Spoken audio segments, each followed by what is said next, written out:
Okay, so I've already filmed this video and I'm gonna have to refilm it. When I watched it back and tried to edit it, my god, I was like, blah, blah, blah. Welcome to episode 3 of Real Talk. If this is your first Real Talk, then welcome. This is a series I do on the channel where we get to sit down maybe twice a month or so and just basically chat about real crap, things that I've been thinking of, things that I'm going through, things that I'm feeling or have just picked up on that I thought would be a good conversation point. And most importantly, we talk about things that people normally skip over and skim over and try and push under the carpet when it's kind of like real life, real stuff. So, beverage. I don't have my beverage. I'm failing. Cup of tea. A cup of tea? Cup of tea. Cup of tea. Cup of tea. I'm going to make a cup of tea. I'm so unprepared. I'll have one. Oh, there it is. There it is. Okay, we're back. Okay, so right off the bat, let's get through with this. Let's do some announcements. I've been insanely busy this month, but no one cares about that. 2, I woke up yesterday screaming because the muscle in my neck decided to seize and was spasming and I couldn't move my head. That was fun. But even bigger news, I have to plug this. Scott, I'm so proud of him, has launched his own little business online and it's so cool. Basically, if you're new to traveling and you have like so much fear and like anxiety around like going away, biting the bullet, getting on that plane, getting on that train, and it's really holding you back, then he's offered like a service for people and it's so cool. So I'm gonna link it down below, but basically if you are like terrified of traveling or you just have like a million questions that you can't find the answers to and just want to talk to someone one-on-one, like sit down with someone, then yeah, the link down below will explain everything a lot better than I can. It's Scott's baby and go over and support him and show him some love. That'd be amazing. Other than that, we've just kind of been sat in doing work. So today I am going to discuss the topic of friendships and relationships when you're on the road, when you're away from home and all your friends, the people you meet when you're out, and also then we'll jump into, just because it's something so close to me, being like a long-term traveler and digital nomad and how that starts affecting your relationship with others. Okay, so when you first head off, I did a video, what was it called? The truth behind solo travel or something. And I said you can get lonely. There are going to be times you get lonely, of course. It's not a bad thing. And when you start off, you'll stay in hostels. And you know, when we started traveling, we had so many amazing times with so many amazing people. We met just a ridiculous amount of people, like absolutely shocking. You're staying in a ton of hostels, meeting a ton of people and having just a great time. And you're never short on kind of like friends or acquaintances when you're staying in places like that ever. And at first, the whole saying goodbye thing, it can be like horrible. It's like, oh, I don't want to say goodbye, but you know, everyone's moving on to better things. So at first that's okay. So that kind of stuff's going on where you're at and you're moving place to place, you're making friends, really close friends sometimes, and then you have to leave. You add each other on Facebook, you stay in touch, whatever. At this time point, it all depends on how long you're going for, but if you're, say, going away for a year plus or 6 months more, then your relationships back home can suffer, and mine certainly have. And I know it's 2 ways. The thing is, when you leave home, and this is something people don't really mention, they always mention about the ways you can keep in touch. I did a video on how to keep in touch with people back home, things that I do, which have made it easier, and I'm still terrible at it, and I wish I was better, and I want to get better at it. But what people seem to skip out is, the truth is, you will lose friends.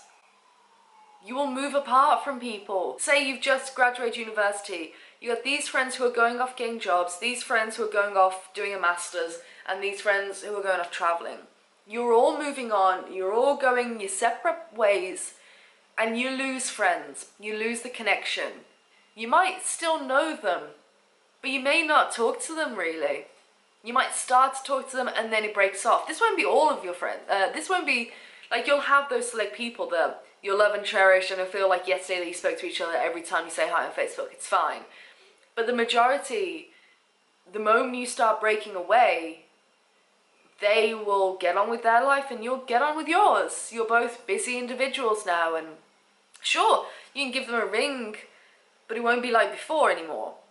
And I don't know why people skim over that so much, because it's the truth. and it's what happens. And it's a natural progression of things to happen. You can't possibly live a new life somewhere, whether you're traveling, doing a PhD, or getting a job, or whatever you're doing, for whatever reason you split off. You can't possibly live your new life and try and hold on to the old life you had and keep everything the same. And one of the big things that changes is friendship, which is fine. You just kind of gotta expect it. It's just how life goes. So don't be freaked out if it happens. It's just what happens, and it's okay. But please try and stay in touch with people better than I do, because I'm god awful at it, and yeah, it sucks. I will be getting in touch with some of my friends over the next couple of weeks and rebuilding some friendships again, because I miss them terribly. So yeah, back to when you're on the road, you'll meet so many people and you'll say so many goodbyes, and that's fine short term. So now we're going to get into a bit long term, the effects of that when you want to travel for quite a while. As you travel, your traveling style will evolve. I mean, as did, it changed drastically. And plus we're a couple, which makes it different. We don't stay in dorm rooms, we don't stay in hostels.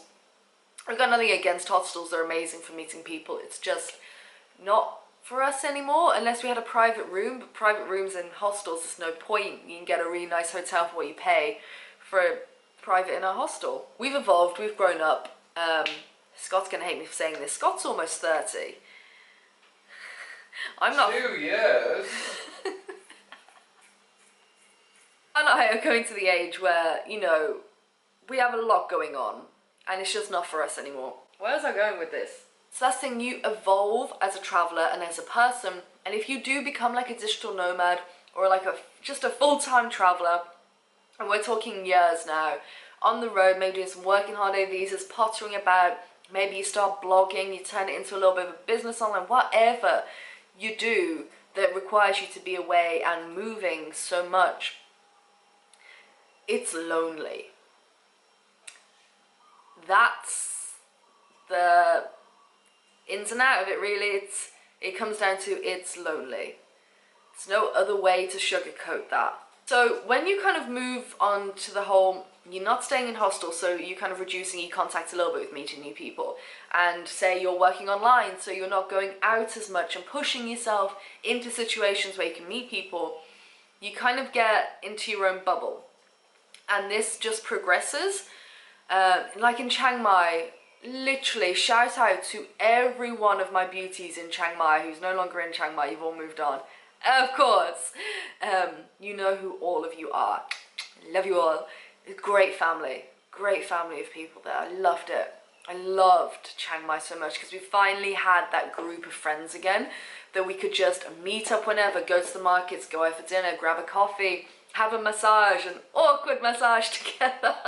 You know, you get that, and then you have to let it go because everyone leaves. And at first you don't see it. You don't see it as a problem. You can get lonely in between, but you know you're always gonna, you might have moments, especially if you work online. Like this month was like crazy heavy workload for me. So I'm pretty much just living on my laptop, which I do a lot of the time. But you know it's coming again, that you're gonna meet new people again and have that bond again, and you know, it's just a wave. You get times where you're just lonely and there's not much interaction, then you get a great group of people, but it gets to a point where you can't keep doing that. It's like you have no constant in your life. And other people, I preached this when I was studying psychology. It was something I used to belt out in my essays and put a lot of emphasis on, and in my life, because I have lived it, that without a social support, life's really hard. Like, I wouldn't have been able to get through a lot of things in my life without people, without friends and people who loved me. There is no way I could get through it. And it's just having that set of friends that you don't have to say goodbye to, that you're not gonna lose, because it becomes to a point where it's just like a terrible relationship, because you meet someone, you're like, oh my god, I love you, oh my god, I have to say goodbye to you soon. You just know it's gonna happen. You enjoy as much as you can, but it gets to a point where you're ridiculously lonely, because no matter how many groups of people you meet, if you don't have that community of long-term friends who understand you, who get you on a deeper level, who know you better, because most people only know the surface you.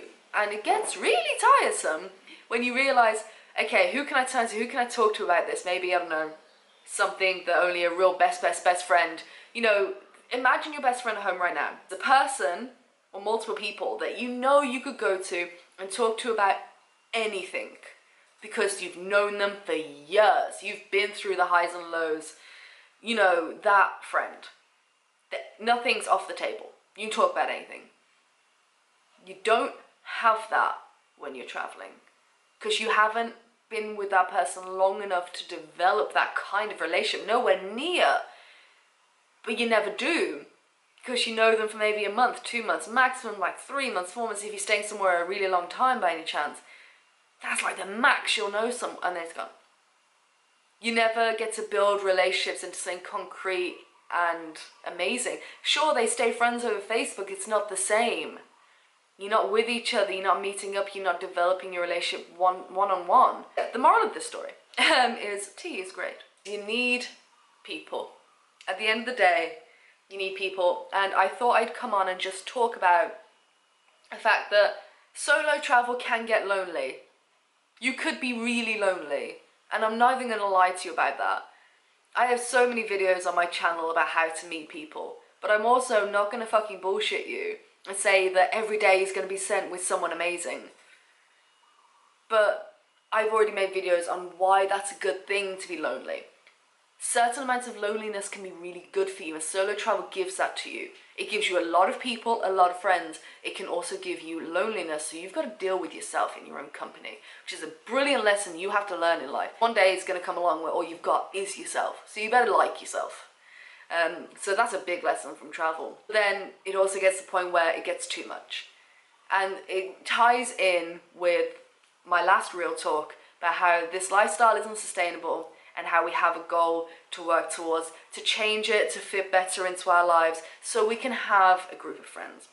We're still going to have to push ourselves to make those friends, but we're going to have those friends. It's just something that I've been observing and I want to share and talk about.